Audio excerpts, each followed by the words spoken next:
Hey guys, Dave from Nerdarchy. For nerds, by nerds. Hang out with this nerd. Nerdarchist Ted. Today we asked the question, what are your bugaboos and taboos when it comes to creating a character for Dungeons & Dragons? I'm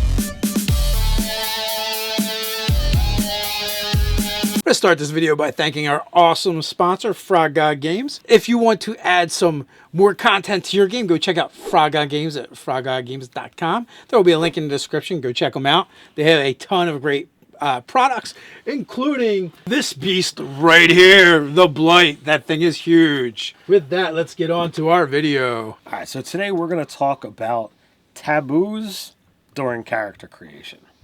And this was a post that you had seen on Facebook, and the person who had brought it up was like, I don't ever dump intelligence. I don't want to act stupid. I don't want to play a dumb character, at all. Like, bold in it and everything.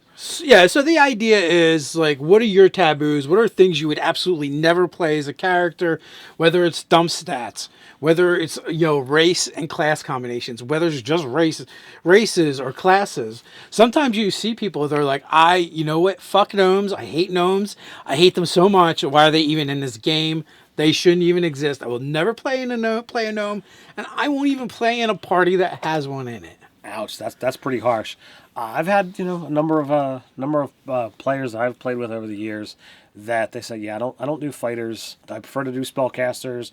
I want someone that's going to be intelligent or charismatic. For them, it's all about the mentals. We had a player in our game that was an atheist in real life, would never have religion in game as a character ever.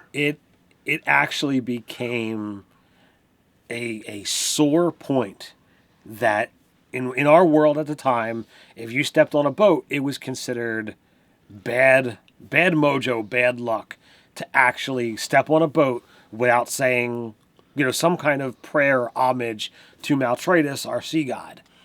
And the bard of the party didn't want to suffer any ill effects, so he actually charmed the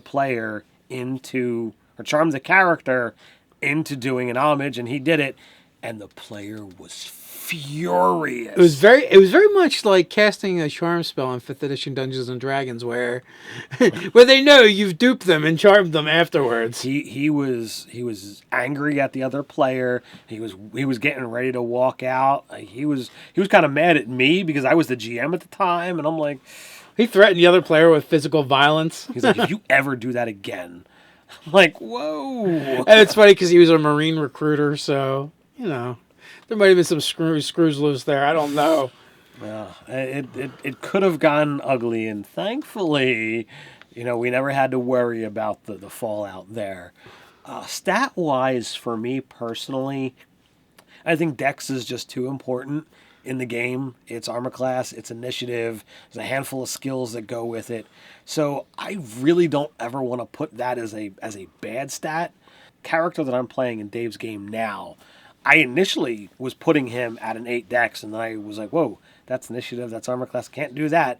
But I only switched it to the 10, so that it's still not a positive modifier, but it's still one of those, pangs whenever I roll poorly that I'm like, yep, last again. I have nothing that's off the table. There are no taboo stats. I'll play any class, I'll play any race, I'll do any kind of combination, don't care. I love flaws. I love those flaws in the characters. I played one of my early warlocks was a warlock fighter, and I played him kind of as a cripple because he would wear heavy armor anyway, so it didn't matter. So he had a really bad limp, and that's why he had, had a -1 to his dex. Now in my Scarlet Sisterhood game, the tiefling in that game is playing that her character was actually reincarnated into a tiefling, but she was a gnome before. So she's not used to her body, and the tail's in the way, and she never knows what to do with it, and so she's kind of clumsy. I did wind up, going in that direction, and ironically, my Paladin Warlock Tiefling actually does have that 8 dexterity, so it's not like I never do it.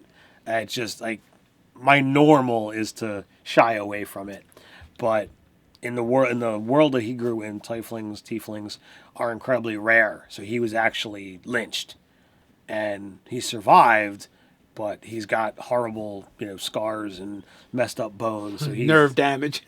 so like he's got the one leg that just doesn't function properly. Yeah, I love dumping mental stats. I think it's really fun. It's far easier to role play down than it is up.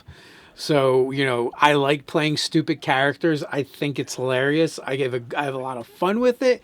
I like to use it to metagame, going the other way and, be a hindrance and cause problems for the party because the character wouldn't know any better. I played a character with a 6 intelligence, unless it was a 5. In the Gamma World game we played, my character Golem, he was a giant seismoid. Yes. Was his types. So, I just played him very childlike, and it was hilarious. My son got a kick out of him. It was really like dealing with an oversized toddler at times. And he would gravitate towards certain people in the party, and those were the people that he would listen to. So I had a character who dumped wisdom. So there were times that I would make poor choices, and I really expected it, one of them to really go off the deep end before the campaign was over. I had I think it was a sorcerer warlock in Scott's game that we don't record, way back in the day. And I started a mage tower, and I wanted to educate people in the different ways of magic, which is amusing because both sorcerer and warlock are not something you can teach. So it was pretty darn amusing that's what I wanted to do. And no one taught him that. Well, no one did teach him that. Well, Kurt's character in that game wound up dying, and he came back as a necromancer. And he's like, "Oh, can I get a floor? Or can I get a tower attached to this? And I'll be a teacher, and I'll have your wizard stuff covered." And he's like, "Absolutely!" And I'm like, this out of game. I'm like, this guy's gonna murder me in my sleep with an army of undead. Nothing wound up coming to fruition with that whole thing, but like it's what I expected because it was a necromancer. I was like, That that does actually remind me. I will probably never ever play a good necromancer. That is like my one bugaboo. That is my one thing. If you listen to our videos, I'm like, people are like, good necromancy, and I'm like, fuck you. That's not really a thing, and I don't believe in it. And when people say, well, you're not really using the spirit or the animus from the creature that was living there, I always like to offer up the argument of why is there animate object and animate dead? Why wouldn't you just use animate object if the corpse is merely a thing now?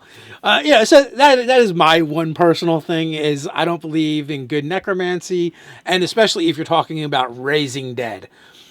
I might be able to go with like the white necromancy if you stay away from any kind of raising dead and animating of dead, where you're more of a speaker to spirits and you see spirits and that kind of thing. So like if I wield necrotic energy and I do spirit calling but don't actually animate bodies, you're okay with it. We're getting closer anyway. Wielding necrotic energy is in itself is kind of bad to begin with, right? Especially because I come from first edition Dungeons and Dragons and beyond, where you had the negative material plane and the positive material plane, and literally like only bad stuff came from the negative. It's literally negative is right in the name. It was bad. They were, and the planes were all aligned. So if you're going off the alignment system and using that, well, this is an evil aspect. So it is really hard to wield them. But, in 5th edition, using necrotic energy, I can kind of be like, well, you're disrupting the life force of beings. While inherently not particularly good, you could use it for good. But once you get into that area where I'm raising shadows and ghasts and ghouls and even skeletons and zombies, I think you've really crossed the line. And most people would not want their loved ones animated as dead things. So, like, if you take the concept of, okay, well, this body is attached and might be by the finest cord to the soul in whatever afterlife it's there, and should you use your magic to animate it, you're powering it via that soul, and perhaps if you really want to go dark, that soul is then brought down. It's trapped in between. Yeah. So, And in my games, it's exactly how it is. I don't care what you guys do in your game, how you play it. But when I'm the dungeon master and I get That's to what it is. define the laws of the universe, that's exactly how it works. I don't have as strong of an opinion as Dave does. I don't think that wielding necrotic energy in any way, shape, or form can you really consider yourself wholly good. But I'm not going to raise the torches and pitchforks that, Dave's army summons. Well, anyway, enough of that rant. But for the most part, I'm good with using whatever. I think these taboo things, these things that most people would never do with their characters, I think they generally make them more interesting. When you do them, they make for fun role-playing experiences. And, I'm all for it, especially when you're talking about using dump stats to define your character. Well, if you release yourself from the shackles of most of these taboos, all of these taboos, however you want to call it, you then have whatever it was that you couldn't do before as new options. And as something that I've experienced, and a lot of you guys know out there as well, players love to have options. So why are you taking away some of your options? That's what I'm about. But the question is, are you guys taking away your options? Do you have any bugaboos or taboos that you're not willing to cross when it comes to creating a character for tabletop role-playing games like Dungeons & Dragons? We got a place where you can discuss it down in the comments below. While you're at it, don't forget to like, share, and subscribe. While you're down there, don't forget to check the description and check out Frog God Games and their awesome stuff. So until next time, Stay nerdy.